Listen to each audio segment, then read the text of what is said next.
Abra sua Bíblia em 2 Samuel capítulo 5, versículo 23. E o texto da palavra de Deus diz assim: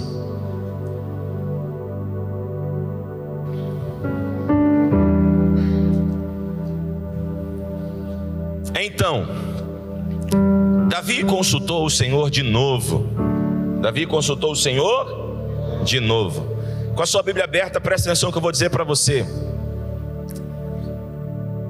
Davi consultou o Senhor de novo, como quem diz: consultar o Senhor sempre é mais do que uma necessidade, deve ser uma prioridade para quem não quer ser derrotado na vida. Grave no seu coração a primeira alerta: cuidado para você não ser derrotado em áreas que você já venceu um dia. Eu vou repetir: cuidado para você não ser derrotado em áreas que você já venceu um dia. Alguém aqui já foi derrotado, envergonhado em uma área da vida que já havia vencido em uma outra ocasião, sim ou não? De repente era uma situação que você sabia como vencer, porque um dia você passou por aquela mesma situação e venceu. Só que quando você foi com as mesmas estratégias, quando você foi com a mesma postura, você foi derrotado. E até hoje você não entende como é que aquilo aconteceu, já que a situação era a mesma, o problema era o mesmo, a circunstância era a mesma. Às vezes é um vício. A pessoa vai lá e consegue vencer o vício das drogas, consegue vencer o vício do alcoolismo, consegue vencer outros tipos de vícios, vícios de imoralidade, de desvio moral. Aí ela vence, passa pelas mesmas tentações, e às vezes ela cai na mesma circunstância, enfrentando o mesmo adversário, na mesma geografia, é a mesma luta, é o mesmo problema, mas é derrotada. E Davi, para não correr o risco de ser envergonhado em áreas que ele já venceu, ele sempre consultava a Deus. E essa era a diferença entre Davi e Saul. Por isso Deus rejeitou Saul, mas não rejeitou Davi. Se nós fôssemos colocar na balança agora quem cometeu o maior pecado, é fácil de resolver, quer ver? Saul nunca traiu a confiança de um amigo se deitando com a mulher dele. Saul nunca matou um amigo para tomar para si sua esposa. Davi fez isso. Deus rejeitou Saul porque Saul desobedeceu a Deus. Mas Davi, cometendo essa atrocidade, se arrependeu e Deus não o rejeitou. A Bíblia diz que Deus transpassou o pecado de Davi. E agora a gente pensa: nossa, mas o pecado de Davi foi gigantesco, comparado ao pecado de Saul não foi nada. Por que Deus ampara um e rejeita o outro? É simples. Se você olhar toda a jornada e trajetória de Saul e Davi, você vai descobrir algo interessante. Davi sempre consultava ao Senhor, e ele cometeu essa atrocidade no dia que parou de fazer isso. A instrução era ir para a batalha, ele fica no palácio. É aí que tudo começa a degringolar. Eu quero dar um alerta ao seu coração essa noite. É um alerta de Deus, uma mensagem de Deus para a sua vida. Cuidado para você não ser derrotado e envergonhado em áreas que você já venceu. Quer descobrir como? É simples: consulte a Deus de novo. Ah, mas eu já venci a situação. Faça como Davi: consulte a Deus de novo, e de novo, e de novo, quantas vezes for necessário. Vai tomar uma decisão, precisa tomar uma decisão, consulte a Deus de novo. Cuidado para o inimigo não arrancar essa sensibilidade de você. Olha o que diz o texto: Davi consultou o Senhor de novo, que lhe respondeu: não ataque pela frente, mas dê a volta por trás deles e ataque-os em frente das amoreiras. E grave essa expressão: em frente das amoreiras. Grave amoreiras. Assim que você ouvir um som de passos por cima das amoreiras, saia rapidamente. Quando você ouvir o som de passos por cima das amoreiras, saia rapidamente, pois será esse o sinal de que o Senhor saiu à sua frente para ferir o exército filisteu. Davi fez como o Senhor lhe tinha ordenado, e derrotou os filisteus por todo o caminho, desde Gibeon até Gezer. Pai, fale conosco pelo poder da sua palavra, e glorifique o teu nome nessa noite mais uma vez. Que a tua palavra encontre em nossos corações espaço para produzir a boa semente da sua verdade. Em nome de Jesus oramos, amado Espírito Santo, para que o Senhor leve cativo agora até a tua presença nossos pensamentos, sentimentos e emoções. Encontre nossa vida agora, Senhor, um solo fértil e sedento por ouvir a tua voz. Ministre as nossas vidas à tua vontade. É assim que oramos no nome de Jesus, e a igreja diz amém. Queridos, o capítulo 5 de 2 Samuel, ele é um capítulo não muito extenso, mas com muitas coisas interessantes sobre a vida de Davi, muitas lições para nós extrairmos. Do versículo 1 ao versículo 5, Davi é ungido rei de Israel. Após a morte de Isbosete, toda a liderança das tribos saem de Hebrom e vão até as regiões de Judá para ungir Davi, o seu rei. E então a Bíblia diz que Davi agora vai ser ungido como rei de toda a nação, que até aquele determinado momento ainda não era unificada, sofria os prejuízos de uma nação dividida. Até porque Saul, que havia sido o primeiro rei, está tentando exercer influência sobre todas as lideranças tribais de Israel, que ainda era uma nação formada por tribos e líderes locais. Depois eles terem passado pelo período dos juízes, que é um período de muita dor, perseguição, guerras e conflitos, onde Deus levanta juízes específicos para trazer libertação ao povo. Agora chegou o momento em que Deus vai estabelecer a dinastia, e Saul é o rei segundo o coração do povo, mas Davi será o rei segundo o coração de Deus. E é agora, meus irmãos, é agora nesse período em que Davi é ungido rei sobre todo Israel, que Deus cumpre a promessa que havia feito a ele quando ele ainda era um garoto, lá na casa de seu pai Jessé, depois de ter sido lembrado no meio do pasto. Eu quero que você se atente muito agora, porque aí no capítulo 5 há uma verdade sobre Davi.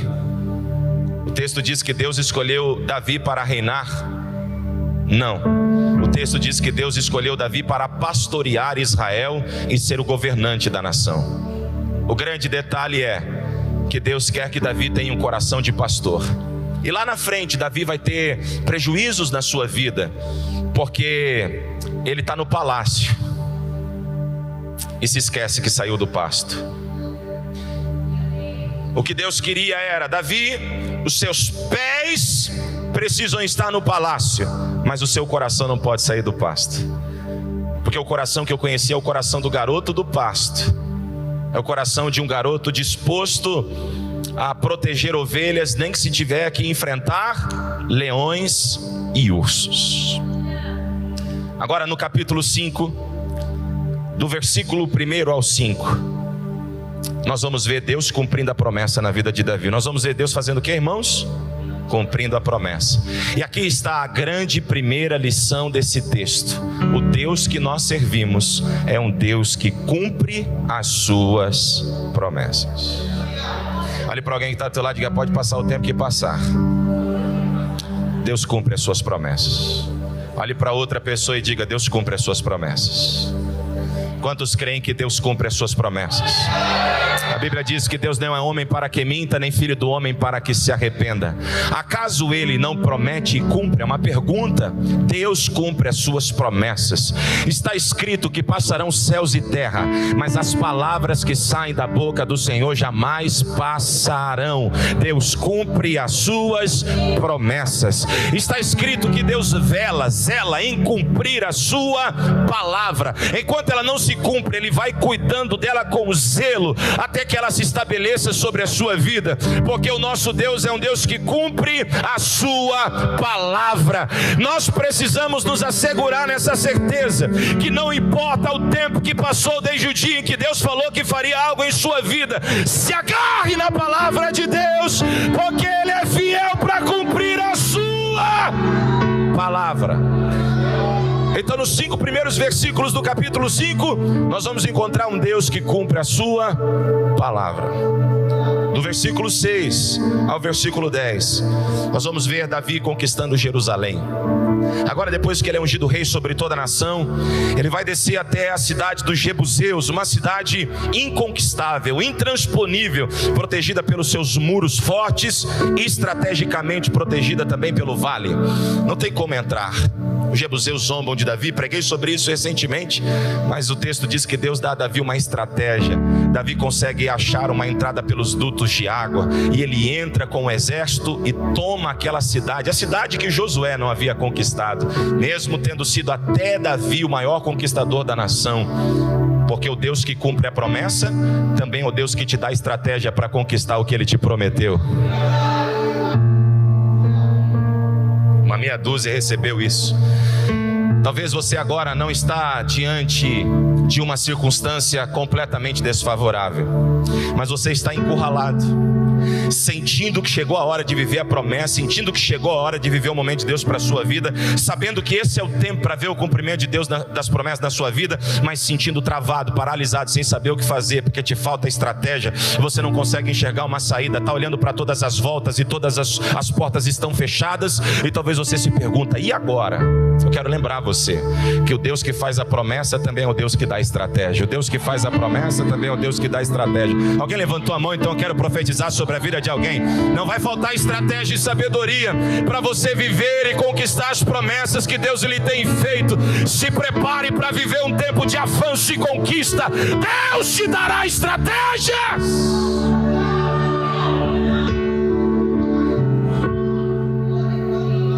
Nosso Deus é o Deus que nos dá estratégia. Eu cheguei aqui na igreja antes de vir para cá, e eu passei aqui no Kids um pouco para ver como é que estava a igreja da criança. E eu estava olhando para aquilo que era uma oficina toda quebrada, há algum tempo atrás. Eu me lembro quando nós nos propusemos a alugar o espaço, nós não tínhamos R$1 para iniciar as reformas. Quantas vezes no processo da reforma daquele espaço o coração fica aflito, a gente fica um pouco sem paciência, sabendo da necessidade que urgia aqui na igreja, os pais botando uma pressão violenta sobre nós, porque depois da pandemia a igreja cresceu, e as salinhas que eram lá em cima, as duas salas, essas duas salas aqui eram um escritório, lá em cima era a sala das crianças, já não comportava mais as crianças. Lá nós podíamos reunir umas 20, 30 crianças, e começou a dar 40, 50, 60 crianças por culto, e nós não tínhamos o que fazer. Então a gente aluga aquele espaço, faz o banheiro, e aí o banheiro já foi um impacto para mim, um susto. E aí então a gente começa a reunir as crianças no ambiente aberto. Às vezes a gente olha para um ambiente deformado. A gente tem uma visão, um sonho, mas não temos recurso. A gente tem uma visão e sonho, mas não tem estratégia para acessar os recursos. Às vezes quem olha aqui para a igreja imagina, é só uma igreja apotentada, é só uma igreja rica, está transbordando riqueza, e não sabe os desafios diários que nós enfrentamos. Por exemplo, nós temos um painel de LED na igreja da criança. Mensalmente ainda pagamos esse painel, e nos últimos meses só Deus sabe o milagre que nós precisamos para conseguir pagar a parcela. Não é verdade, Evanildo? Os desafios são diários.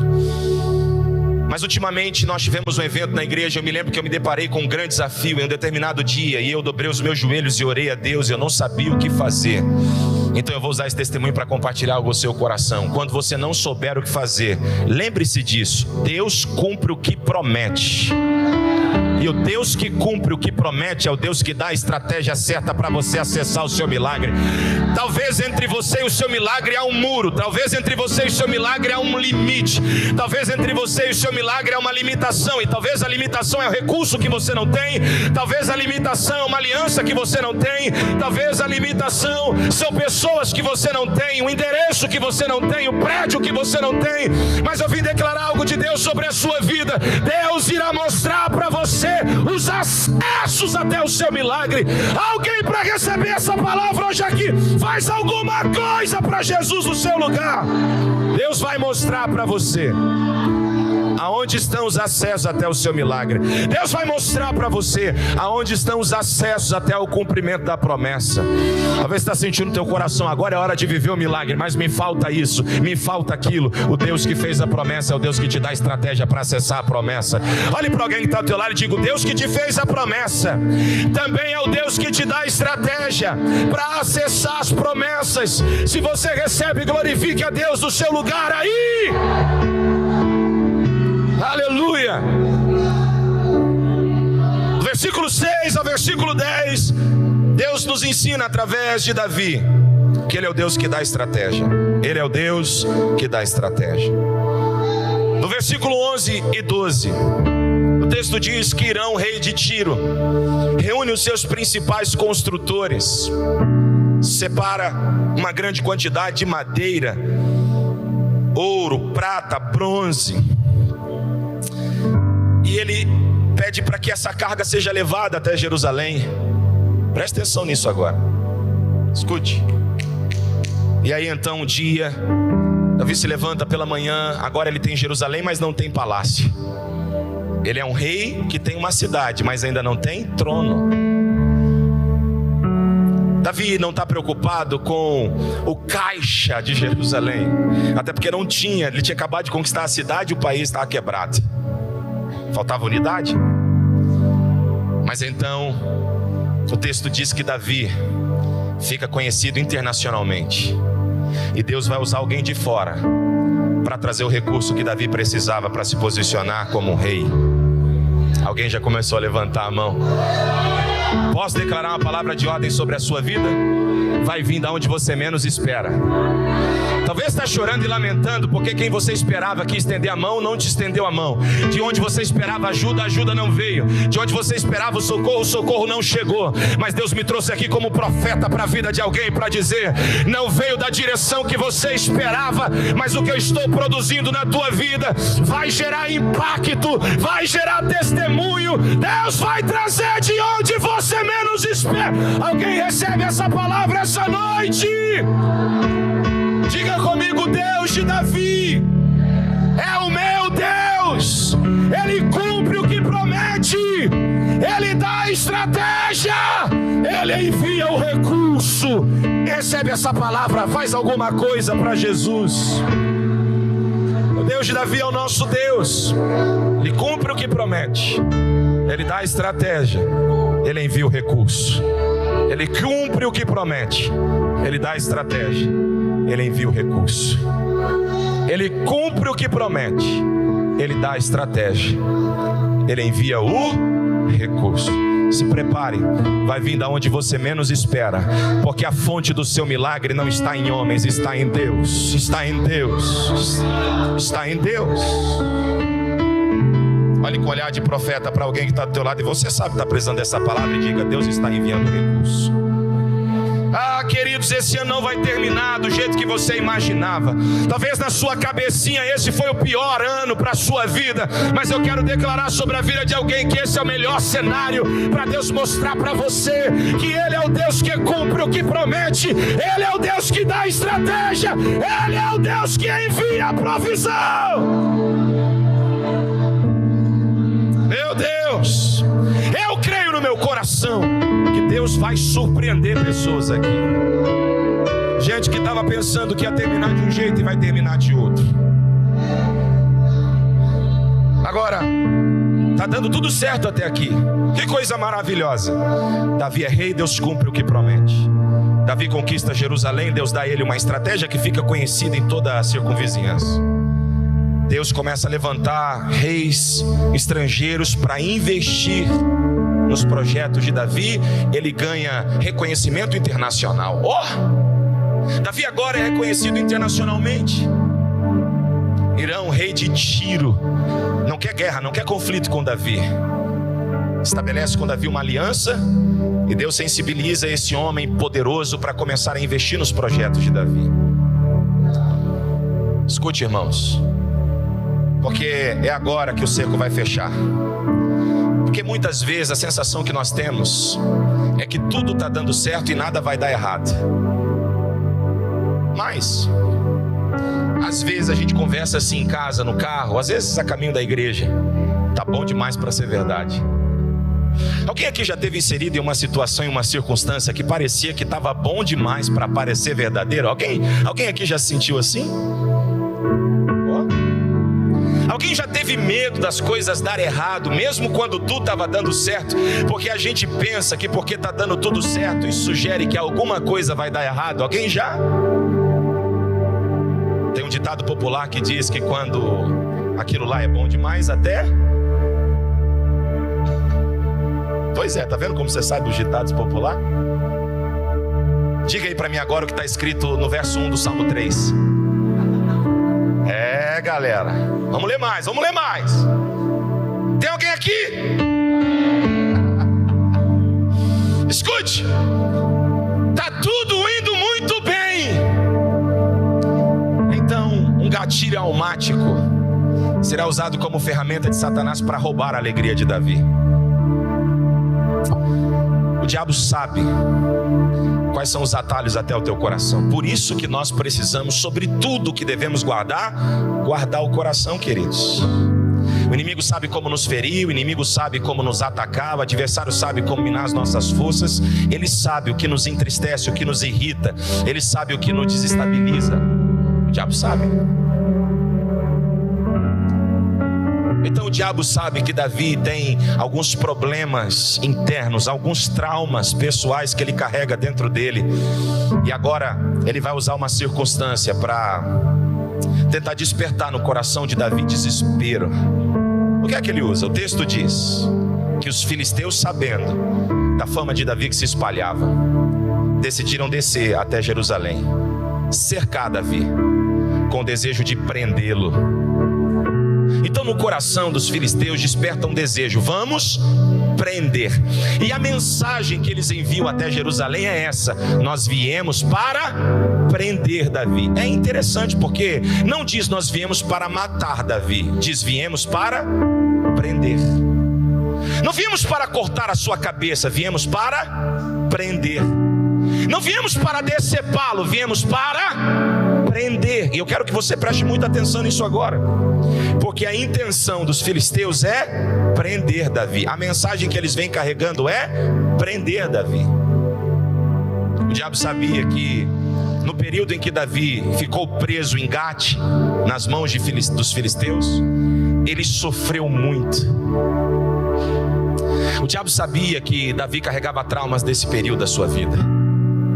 O diabo sabia que Davi carregava temores, que foi uma das poucas vezes que Davi questionou a Deus se ele era ouvido por Deus ou não. Foi quando ele esteve em Gate. Se você não conhece a história, eu vou resumir para você ficar a par dela. Preste atenção. Davi foi perseguido por Saul, e ele vivia se escondendo em montanhas, vivia se escondendo em casas, vivia encontrando refúgio para não morrer, porque Saul queria matá-lo. Até que teve uma hora que ele estava completamente cercado, ele não tinha mais para onde ir.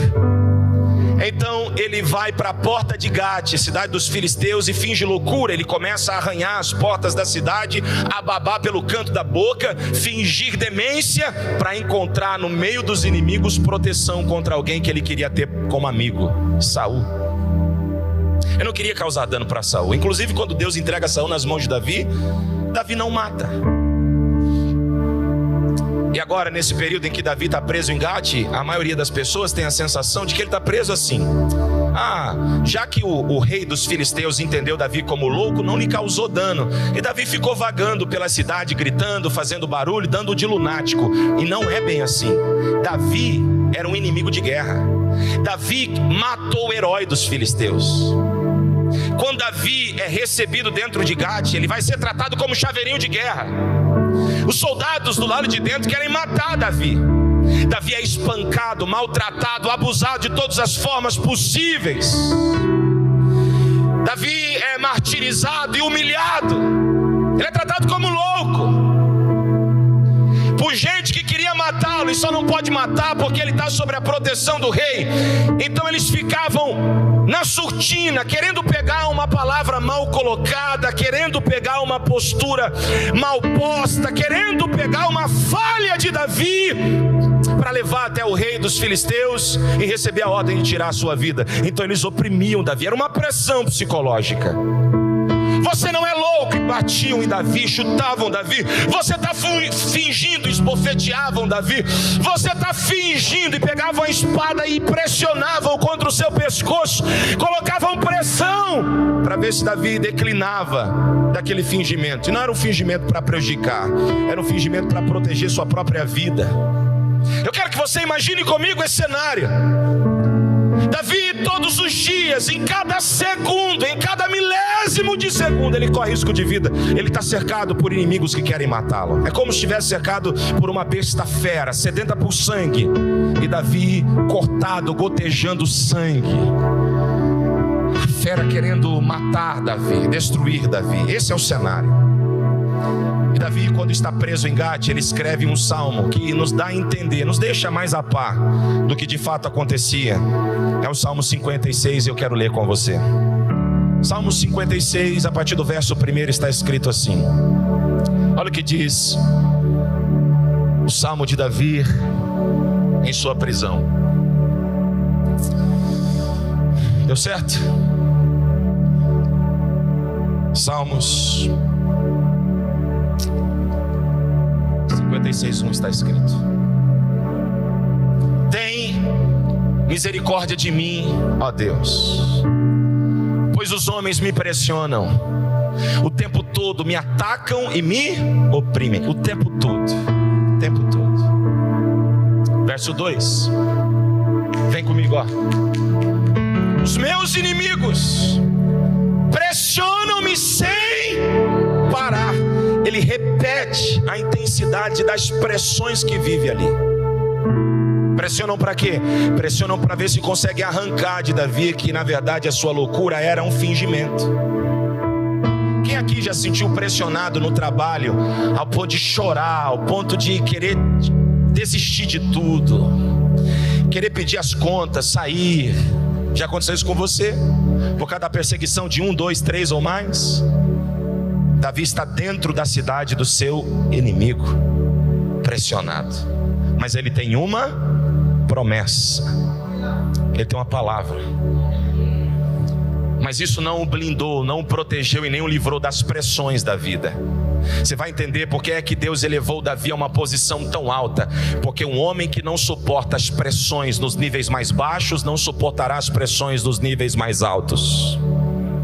Tem gente que está querendo crescer em Deus, tem gente que está querendo atingir níveis maiores em Deus, tem gente que está querendo oposições maiores, mas não suporta as pressões do nível de baixo.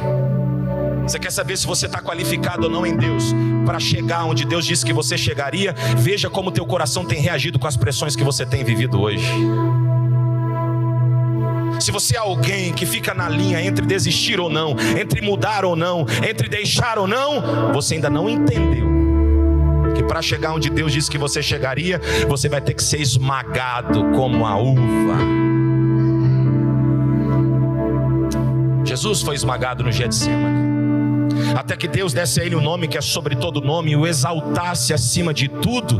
Ele foi esmagado. E Davi está dizendo: os meus inimigos me pressionam o tempo todo, os meus inimigos me pressionam sem parar. Agora presta atenção nisso aqui, irmãos. Vamos ler essa parte final juntos. 1, 2, 3. Muitos. Quer sentar no trono? Se prepare. Você vai receber muitos ataques, e ataques arrogantemente, com a mesma intensidade que Davi será amado, ele também será perseguido e odiado. Davi está preso em Gate, sofrendo pressões e ataques arrogantes. Agora você imagina o que é essa expressão? Ataque arrogante significa? Não dava um tapinha de leve em Davi? Tapa de pelica, pá, vai Davi, vai. Tapinha que se dá em bebê.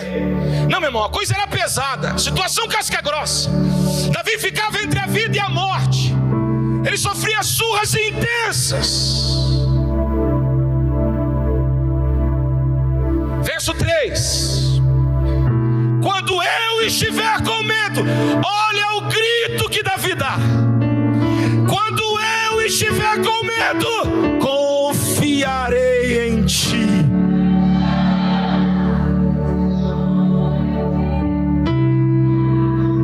Dá para entender que o nível do sofrimento de Davi em Gate não era qualquer, era algo que lhe dava medo.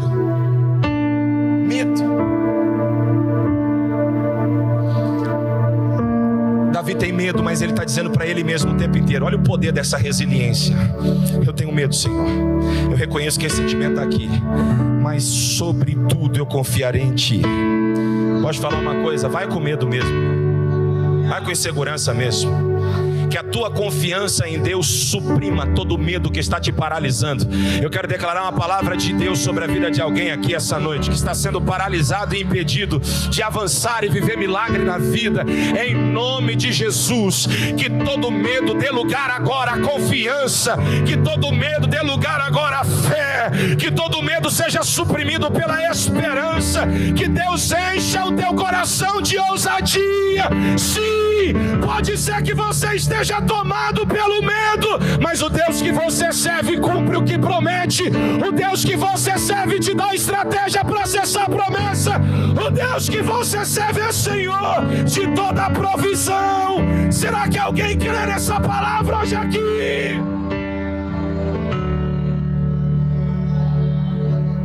Eu tenho medo, mas eu confiarei em Ti. Verso 4: confiarei em Ti, em Deus, cuja palavra eu louvo. Em Deus eu confio e não temerei. Que poderá fazer-me o simples mortal? Davi apanhando, irmãos. Davi correndo o risco de morte o tempo inteiro. Ele está olhando para aqueles homens que o maltratam e está dizendo: o que me pode fazer o homem mortal? Se eu tenho uma palavra. Louvo a Deus, não por aquilo que eu estou vendo, mas pela palavra que eu recebi.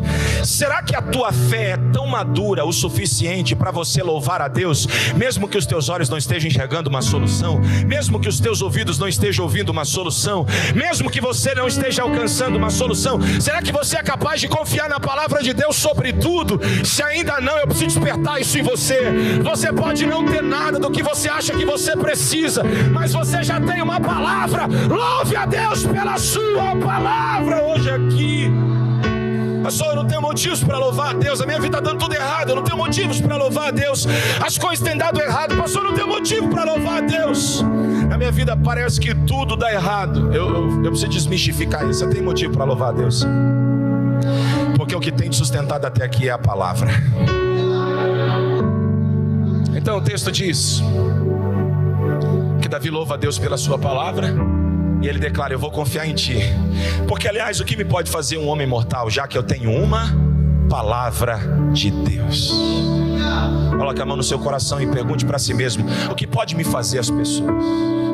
O que pode me fazer o inferno? O que pode me fazer o mal? Se quem me deu a palavra é Deus, se quem me liberou a palavra foi Deus, se quem disse que iria fazer é Deus, o que me pode fazer o mal?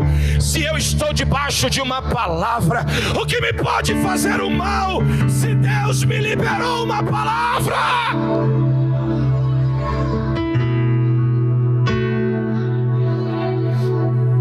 Então, queridos, olha o verso 5.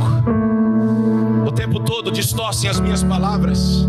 Os homens podem distorcer as suas palavras, mas não podem distorcer a palavra de Deus sobre você. Podem distorcer as suas palavras, mas não podem distorcer as palavras de Deus sobre a sua vida.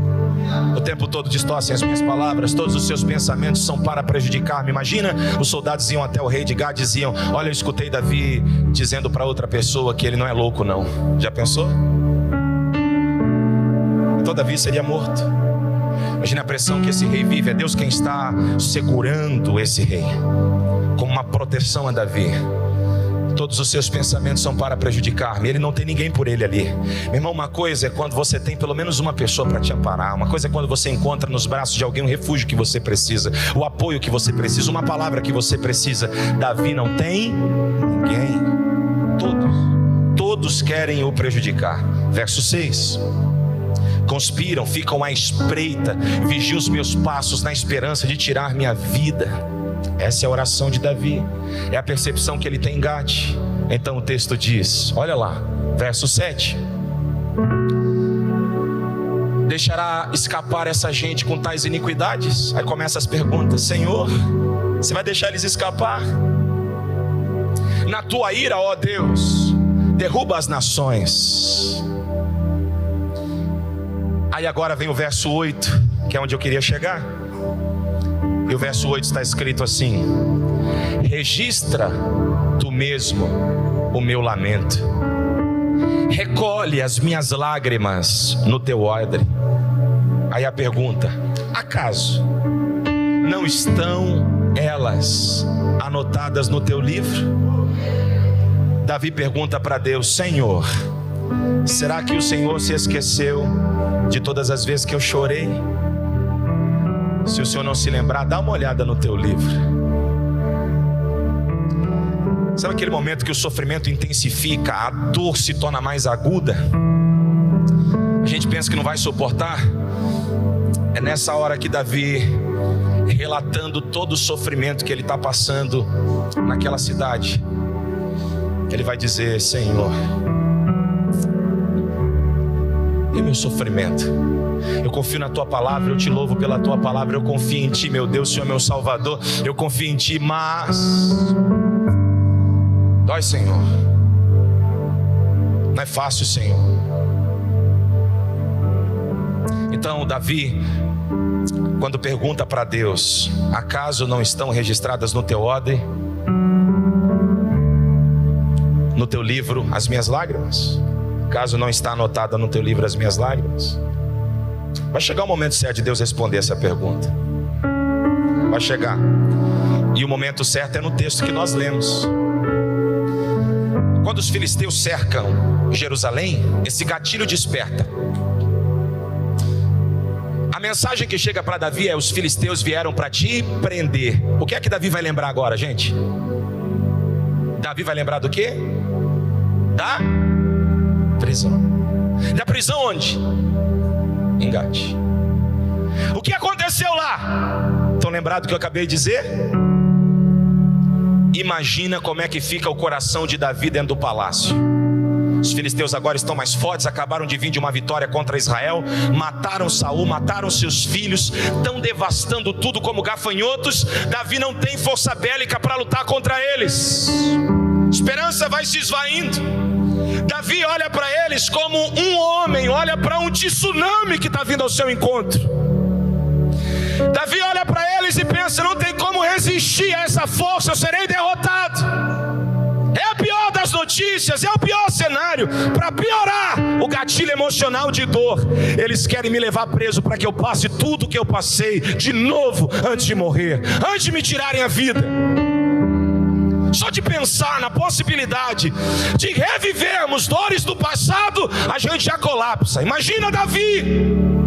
Você sabia que tem dores que você sofre agora, que são ressuscitadas dentro de você através de gatilhos do passado, de dores que você sofreu lá atrás?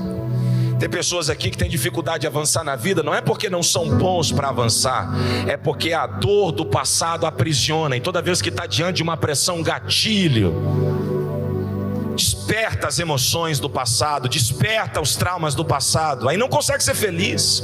Consegue ser feliz no casamento porque sofreu um abuso sexual na infância. Toda vez que está no momento da intimidade, não consegue desfrutar da alegria do leito. Só Deus sabe a dor que você suprime dentro de você. Gatilhos, uma palavra, às vezes no próprio ambiente da igreja, no ambiente da liturgia, no ambiente do culto, uma palavra vem, e aí você se lembra de um passado de dor dentro do ambiente da fé, e aí então você mais uma vez paralisado, não quer se envolver, não quer fazer para Deus, não quer cumprir o projeto por conta de um passado. Davi está revivendo a dor que sofreu em Gate. Então, queridos, Davi vai falar com Deus e diz: Senhor, eu devo sair à guerra? Senhor, devo sair contra os filisteus? O Senhor sabe que não dá para vencer. E Deus diz: vai, Davi. E Davi vai de frente com eles, e o texto diz que Davi os venceu. Alguém pode dar um glória a Deus por isso? Uau! Davi vence aquela guerra e ele volta vitorioso, e aí é um milagre que eles vivem, e Jerusalém em festa, Israel celebrando. Davi venceu os filisteus. E agora que Davi está comemorando a vitória, está comemorando cedo demais, porque a Bíblia diz que os filisteus voltam e o diabo é persistente. É assim ou não é? Você pensa que porque você venceu a luta de ontem, agora você pode descansar. Nossa, fazia 3 meses que eu estava lutando essa guerra aqui, agora eu resolvi esse problema. Ufa, graças a Deus não tem mais problema. Aí adivinha o que acontece no dia seguinte? Está lá de novo para você lidar. Às vezes o problema só muda a aparência, só muda a roupagem, mas continua o mesmo. Os filisteus voltam agora mais fortes, aliançados com outras nações. Eles voltam mais potentes, com mais sangue nos olhos, e eles querem prender Davi. E o recado é: nós vamos te fazer sofrer de novo. E talvez você morre de medo, você vive tensionado, pressionado, pressionada, porque a mensagem do diabo no teu coração é essa o tempo inteiro: você vai sofrer de novo, cuidado, você vai sofrer de novo, cuidado, você vai sofrer de novo. Mas eu vim aqui trazer uma mensagem de Deus para o seu coração: não vai, não vai. Você está debaixo de uma palavra, você está debaixo de uma promessa, e o Deus que te livrou em Gate vai te livrar outra vez. Talvez você está sem condições emocional para rever as promessas de Deus na sua vida, e quando você olha para aquilo que te remete ao passado, você se sente limitado. Então agora eles voltam, e aí o texto diz que Davi vai consultar a Deus de novo. Agora você entendeu o texto que nós lemos? Ufa, terminei a introdução, mas não vai dar tempo de eu terminar a mensagem. Cheguei no texto, meu tempo acabou, o que eu faço agora? Embora, né? Vamos embora para casa, e você descobre essa parada das amoreiras no culto que vem. Não? Então me dá mais uma hora? Brincadeira. Preciso de duas, na verdade, uma não dá. Brincadeira. Cutuca o irmão que está do teu lado e diga assim: Deus é aquele que passeia sobre as amoreiras. Era aqui que eu queria chegar. Era aqui. Davi vai consultar a Deus de novo, porque a pressão é a mesma e o inimigo é antigo. Aquilo remete dores, ele está tendo que lidar com aquilo de novo. Igual você vence a depressão, fica bem 1 ano, 2 anos e ela volta. Sabe? Aquele problema, aquela circunstância que parece que você vence, mas volta. E Davi vai consultar a Deus de novo: Senhor, o que eu faço agora? E meu irmão, olha aqui para mim. No caso de Davi, se você estivesse no lugar de Davi, olha aqui, o inimigo viesse no mesmo lugar, com a mesma estratégia, você consultaria a Deus de novo ou pensaria: o Deus que me deu a vitória ontem vai me dar a vitória hoje, e eu vou fazer do mesmo jeito para não errar? O que você faria? A maioria das pessoas faria do mesmo jeito, achando que estava debaixo da direção de Deus. Faria assim: Deus me deu uma palavra ontem sobre o que fazer, eu usei e venci, hoje eu vou usar a mesma. Tem gente que leva isso a sério. Por exemplo, tem pessoas que acreditam porque teve uma vida de oração intensa o ano passado e você não precisa orar mais, acha que está com crédito com Deus. Deixa eu te falar uma coisa: no céu não tem banco. Lá no céu não dá para depositar oração e colher em juros. Ou você ore para viver milagres agora, ou você se torna suscetível a derrotas agora. Não tem. Ah, mas olha, irmão, o que tem me sustentado hoje é uma vida de jejum que eu fiz há 5 anos atrás. Eu não sei que Bíblia que essa turma lê, eu não sei onde eles estão obtendo essas informações, porque na verdade a sua vida com Deus precisa ser cultivada hoje. Agora é óbvio que aquilo que você fala com Deus hoje nem sempre se cumpre hoje. Sabe por quê? Porque Deus é atemporal. Deus não tem passado, presente nem futuro. Na sua cabeça, a promessa que Deus está cumprindo hoje, Ele fez há 10 anos atrás, mas lá na eternidade é como se Deus estivesse cumprindo no mesmo instante. Quem tem que ter paciência para se alinhar ao tempo de Deus é você, não é Deus ao seu tempo. Olha para alguém que está do lado e diga: ora hoje, para viver vitória hoje. Meu irmão, quer ter vitória amanhã? Diga: ore amanhã de novo. Vai consultar Deus outra vez. Diga: antes de tomar uma decisão, consulte ao Senhor. Pare de dizer que as tuas emoções é a voz de Deus. Tome vergonha na tua cara e vai falar com Deus de verdade. É o que eu senti de Deus. Eu senti de Deus. É verdade, irmão, sentiu? Em que momento da oração? Não estava orando não. É que olha, eu estava buscando de Deus uma confirmação. Não orou nem um dia pela confirmação que buscava e disse que recebeu a confirmação.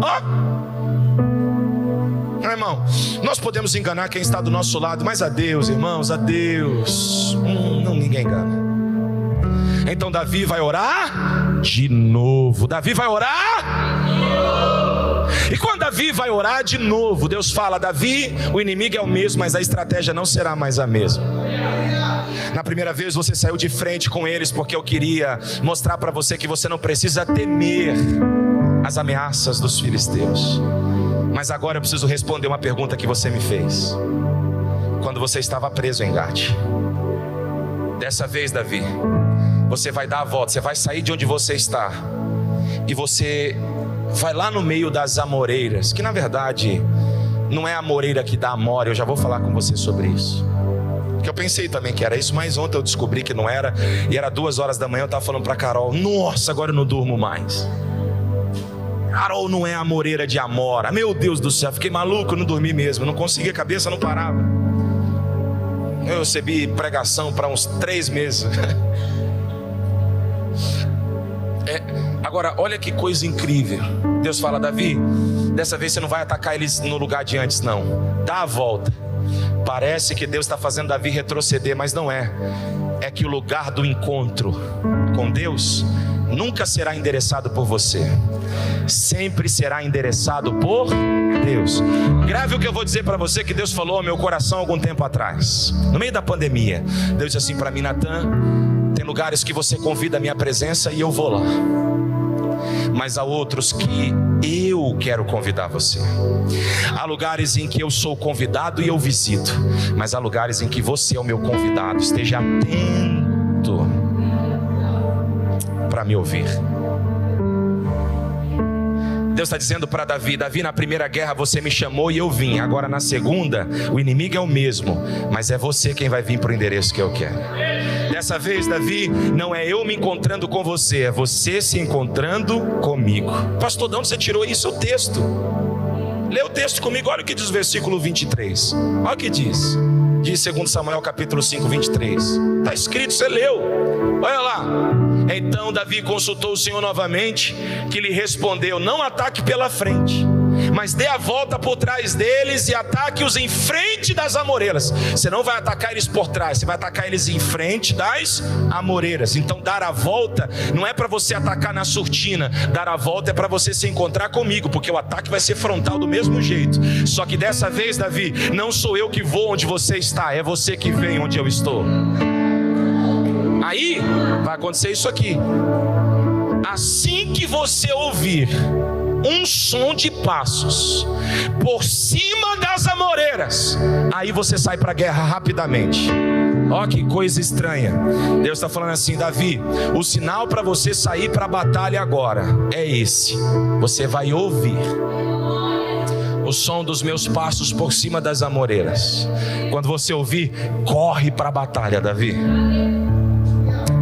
Agora eu quero que você preste bem atenção, porque eu fui consultar no hebraico a expressão amoreira, fazer uma exegese desse versículo.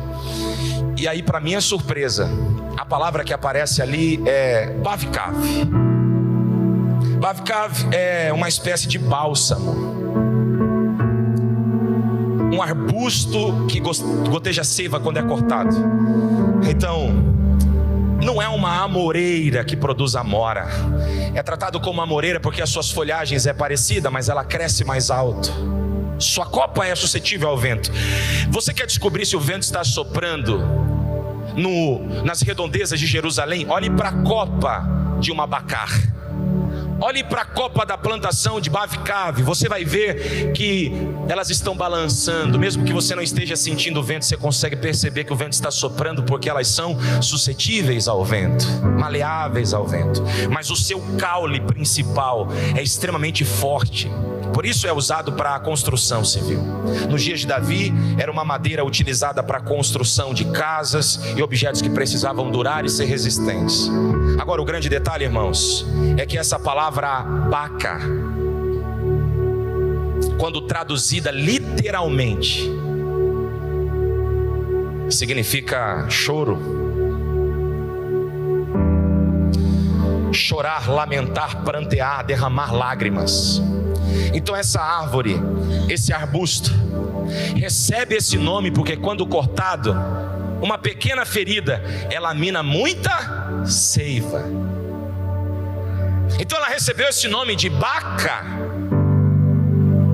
porque ela chora quando ferida. Então quando Deus diz assim: Davi, dê a volta. Eu tenho encontro com você. Para em frente à plantação de Baca. Quando você ouvir os meus passos caminhando por cima do choro. Alguém aqui ou não? Vamos só trocar? Agora a amoreira é Baca. No hebraico isso significa choro. Isso significa choro. Então é só fazer um ajuste no texto. Não é alterando nem adulterando o texto. É só trazendo o significado para você entender porque que Deus está dizendo que Ele é aquele que passeia por cima das amoreiras. Então é assim, ó. Deus está dizendo: Davi, dá a volta. Eu tenho encontro com você marcado em Baca. Pare em frente à plantação de Bavcav. Pare em frente à plantação de Bacas. E fique atento, Davi. Quando você ouvir o som dos meus passos caminhando por cima do choro, sai para a guerra. Aplicar de uma outra forma, Deus está dizendo: Davi, eu sou aquele que enquanto você chora, continua caminhando por cima. Não há situação que paralisa, não há situação que menospreze, não há situação que minimize. Há unção que eu tenho sobre você, a escolha que fiz a teu respeito. Não há choro, não há lágrima, não há pranto, não há dor que possa me fazer esquecer das promessas que tenho na tua vida. Na verdade, Deus está respondendo: Davi, você esteve preso em Gade, não foi, Davi? Chorou e lamentou em Gade, não foi, Davi? Na ânsia da morte você me perguntou: acaso as minhas lágrimas não estão escritas no teu livro? Eu vim mostrar para você no meio da guerra que eu sou aquele que caminha por cima do choro. Ah, quando você chorou, eu quero que você se lembre hoje que o que te trouxe até aqui foram as suas lágrimas. Lembra?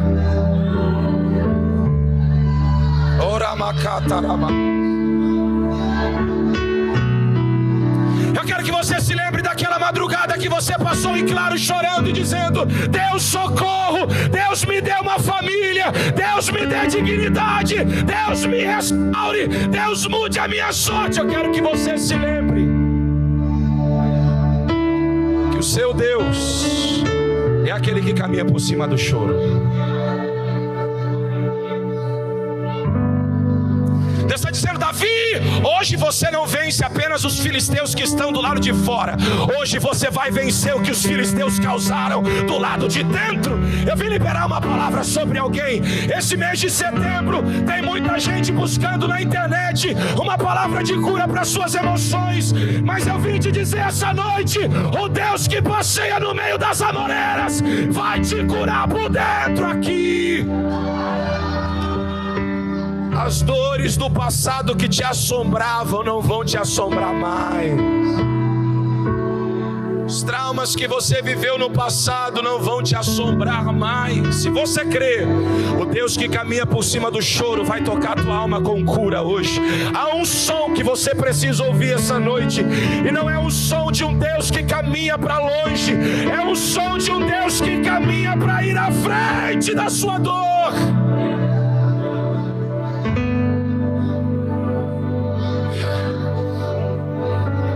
Deus está respondendo: Davi, você não perguntou para mim, Davi, se as lágrimas estão escritas no livro? Eu te vi chorar em Gate.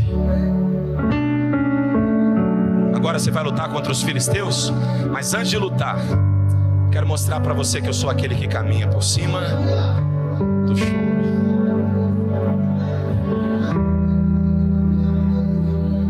Agora eu posso terminar?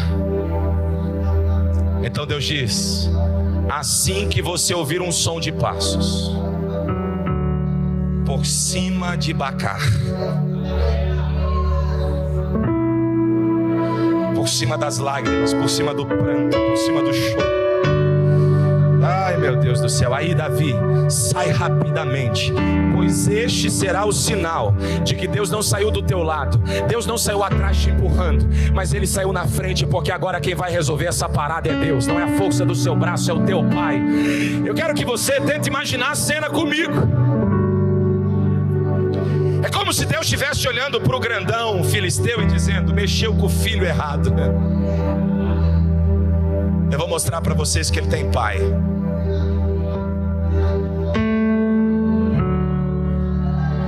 Alguém sentindo o que eu estou sentindo aqui essa noite?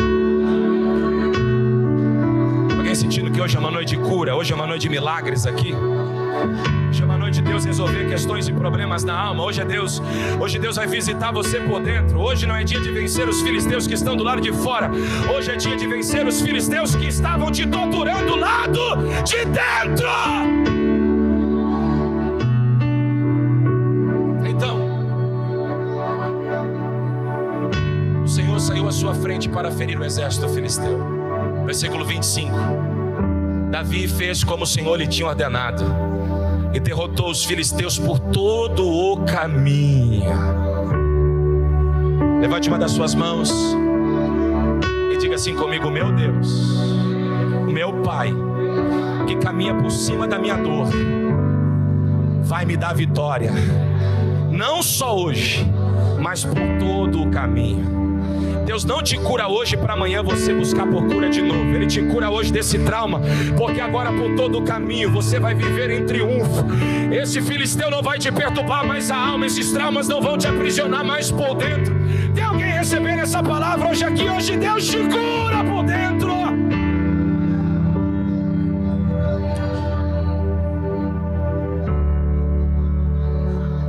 Quando Davi,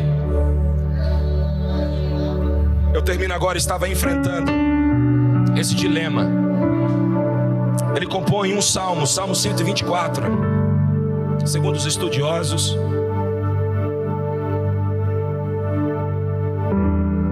foi o salmo que Davi compôs quando venceu essa guerra contra os filisteus.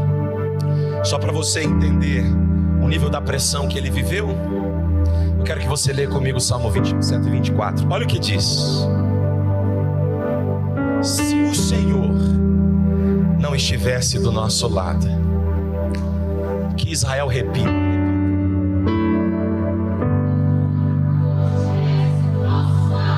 É interessante como Davi começa o Salmo 124. Ele começa assim, ó: se o Senhor não estivesse do nosso lado. Agora a nação de Israel, repita isso. O que nos fez vencer não foi a força do nosso braço, mas foi o Senhor que nunca nos desamparou. Ah, queridos, eu posso profetizar sem medo sobre a sua vida. Encha o teu coração de alegria e de esperança, porque os próximos dias serão de triunfo.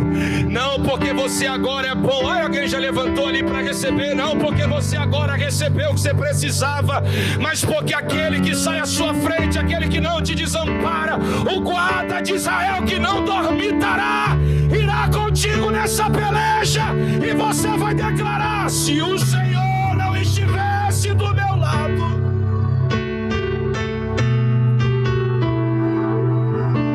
Se o Senhor não estivesse do seu lado, você teria jogado o carro contra o caminhão naquele dia, não teria?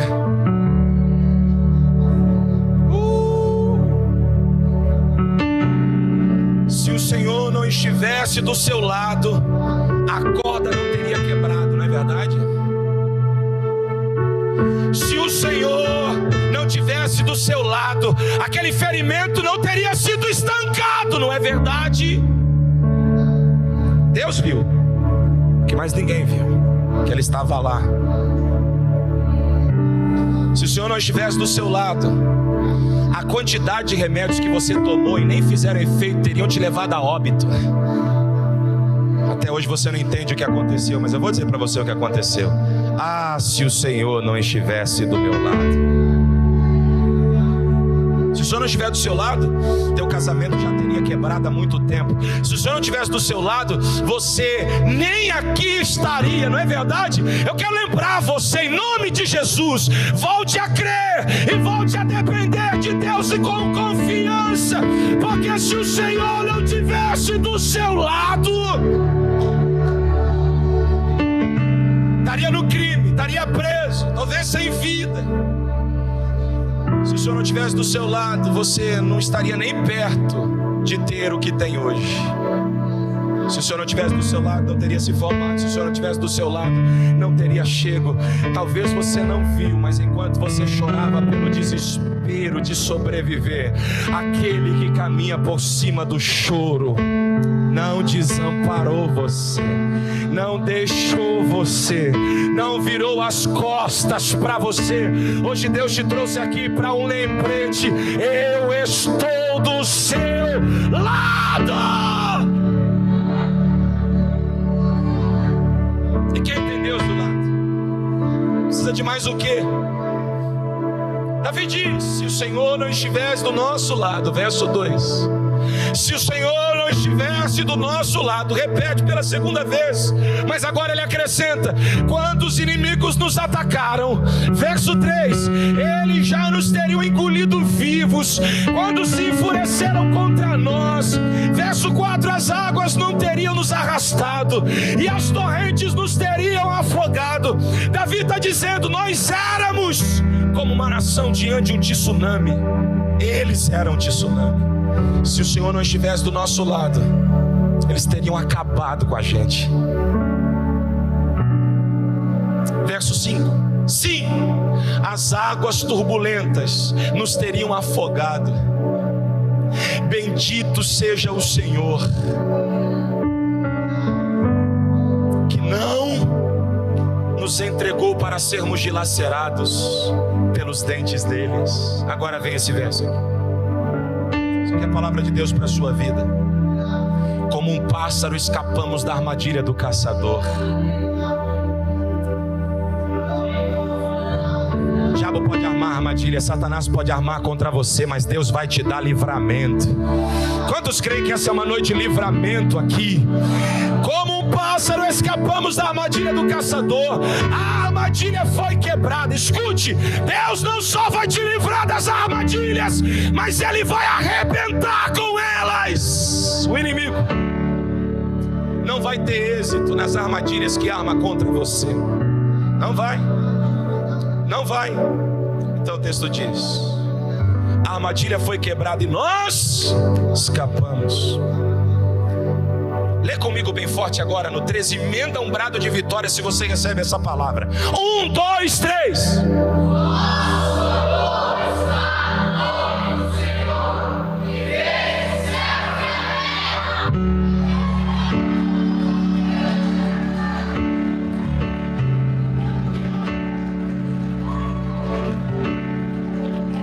Da minha boca para quem ficou aqui até agora ouvindo essa palavra. Se você entendeu o que Deus está falando ao seu coração, pelo amor de Deus, reaja a essa palavra hoje aqui.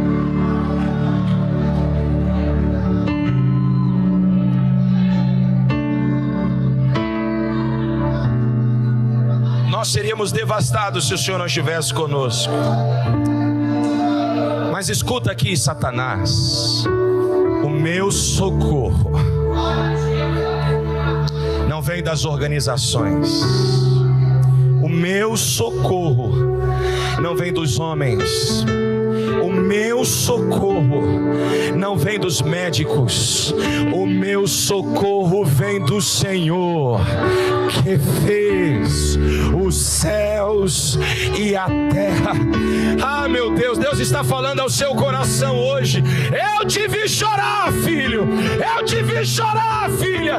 E quando você não souber o que fazer, e você olhar para o tamanho dos montes, eleve os seus olhos mais um pouco, porque o teu socorro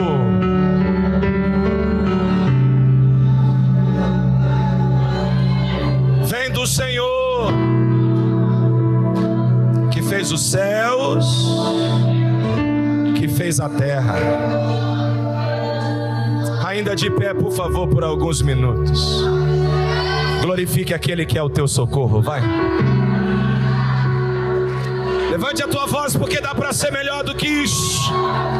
Celebre aquele que caminha por cima do choro. Celebre aquele que caminha por cima das amoreiras. Celebre aquele que caminha no vale de Baca. Celebre ao Senhor.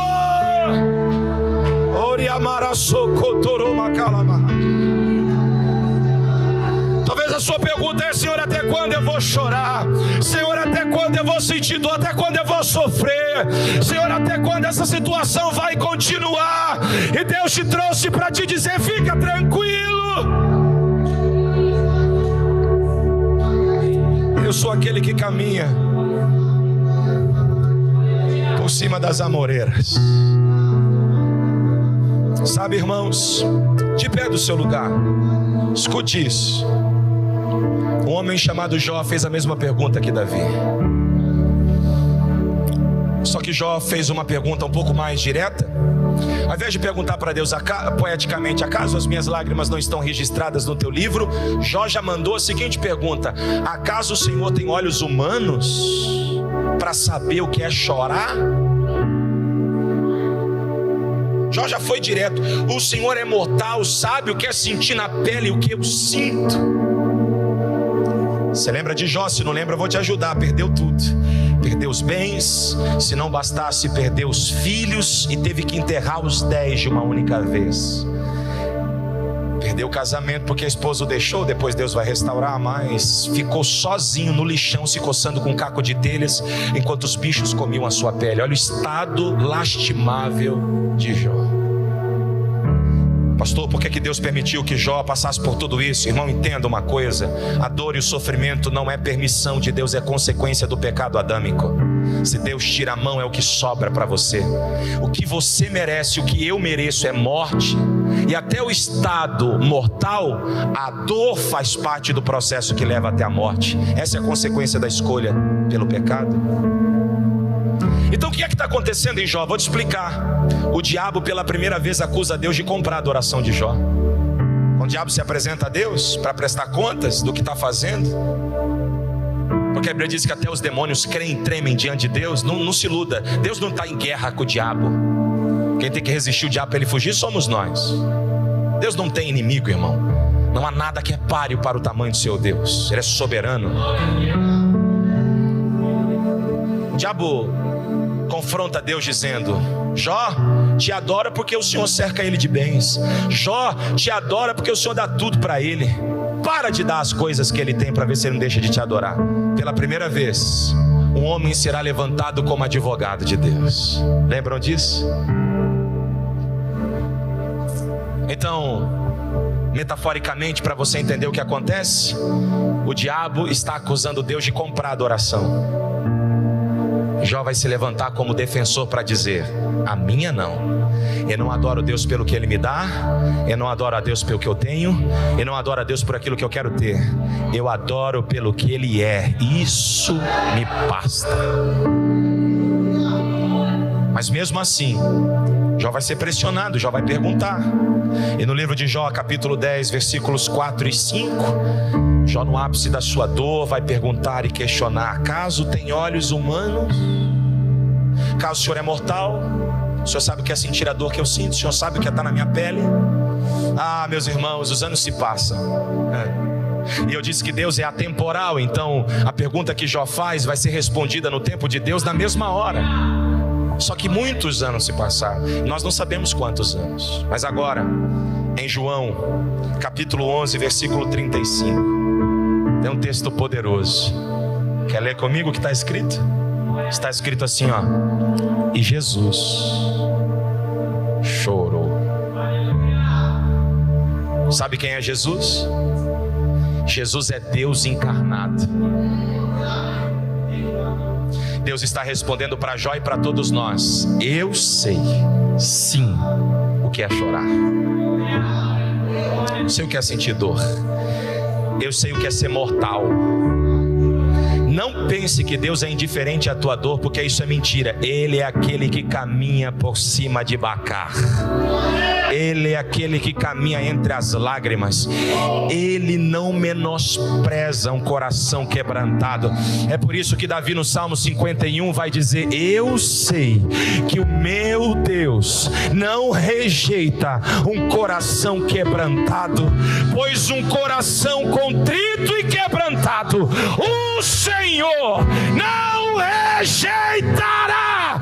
O recado de Deus para alguém aqui hoje é: pare de chorar para quem não resolve e chora para aquele que escreve no livro as suas lágrimas. Está perdendo tempo marcando reunião na casa do coleguinha. Vai dobrar os joelhos e chorar para Deus.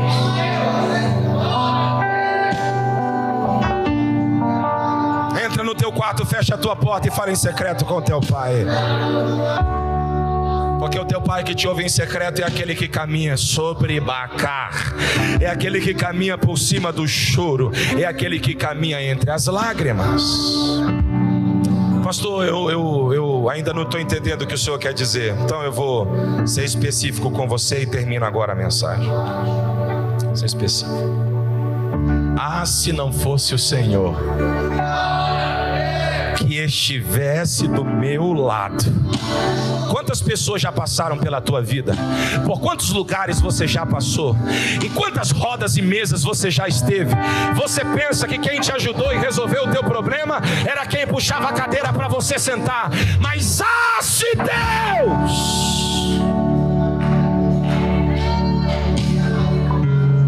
se Deus não estivesse do seu lado,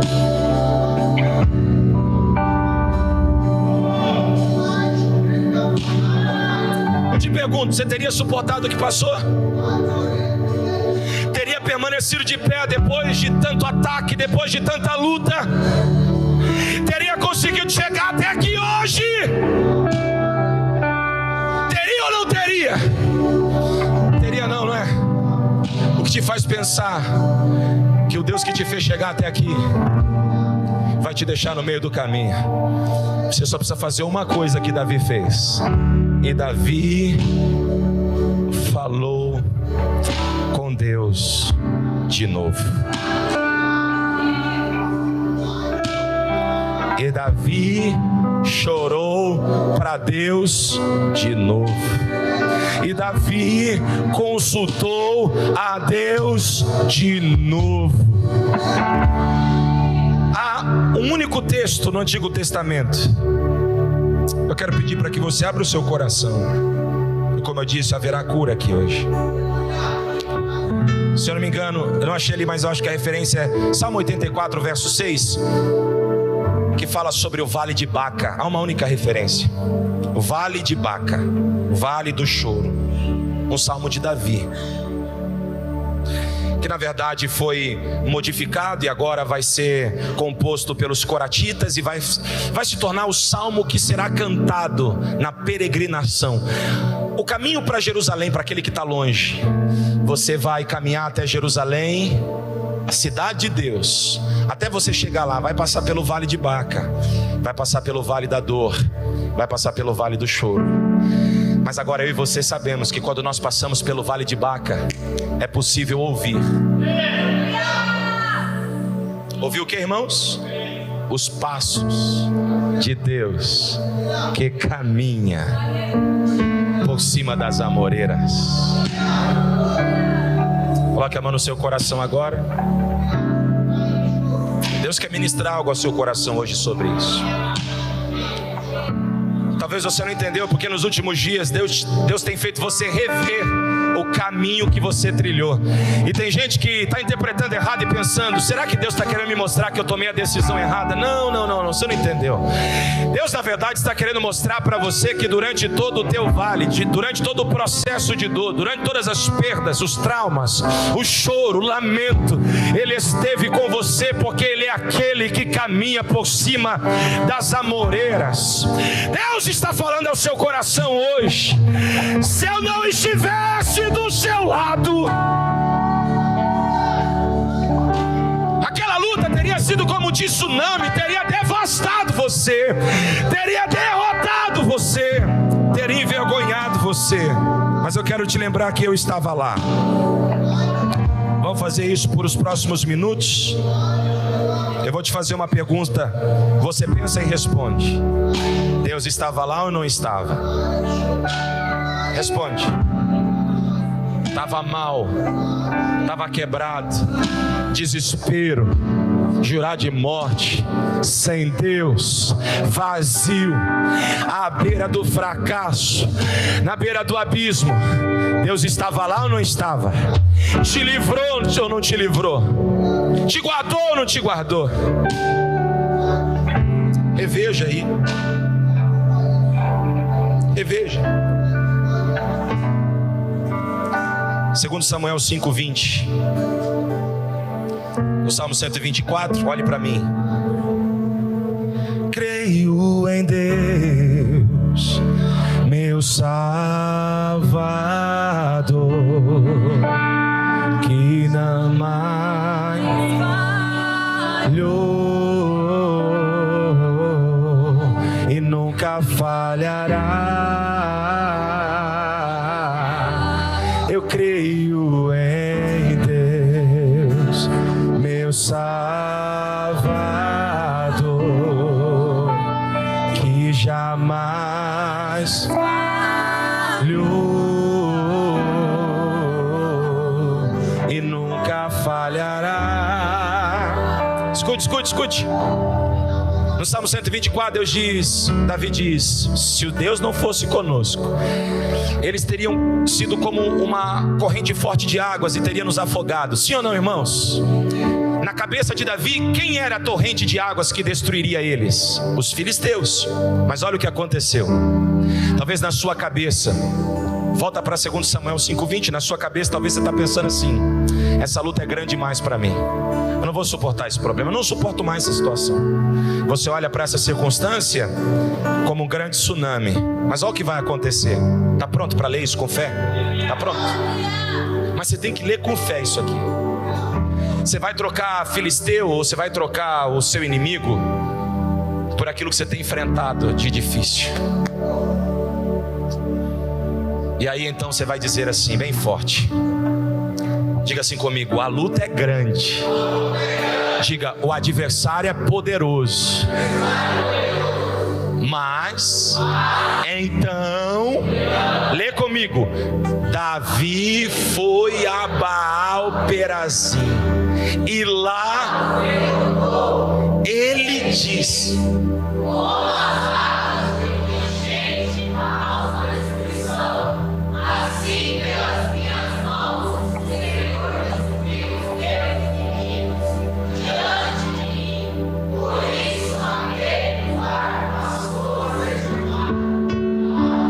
você não entendeu, não é? Demorou para glorificar, agora você vai glorificar então.